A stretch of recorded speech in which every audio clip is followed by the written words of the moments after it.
Welcome to HIAS academy Tenkasi. இன்னைக்கு நம்ம பர்சன்டேஜ்ல இருந்து ஒரு சம் பார்க்கலாம். என்ன கொடுத்தாங்க, ஒரு எண்ணில் 75% உடன் 75 கூட்டினால் அதே எண் கிடைக்கும் எனில் அந்த எண்ணோட மதிப்பு என்னன்னு கேட்டிருக்காங்க.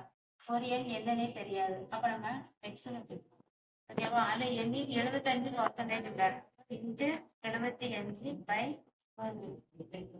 75 கூட்டினால் பிளஸ் 75 ஈக்குவல் டு அதே எண் கிடைக்கும். அந்த எண் தெரியாதா, இப்போ எக்ஸ்.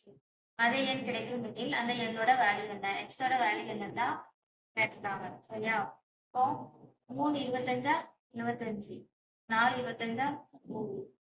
இப்போ 3x by 4 plus 75 equal to exa.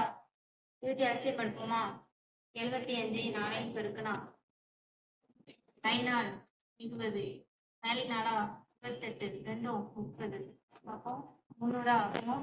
3x plus 300 equal to இந்த 4 அங்கே போச்சுன்னா 4x. ஓகேவா. அப்போ 300 அங்கே வச்சுக்கலாம். 4x இந்த எக்ஸ் அங்கே கொண்டு போய்க்கலாம். Minus 3x. அப்போ 4xல இருந்து 3x கழிச்சா 1x. அப்போ எக்ஸோட வேல்யூ என்னது 300. அப்போ ஆன்சர் என்னது 300. தேங்க்யூ.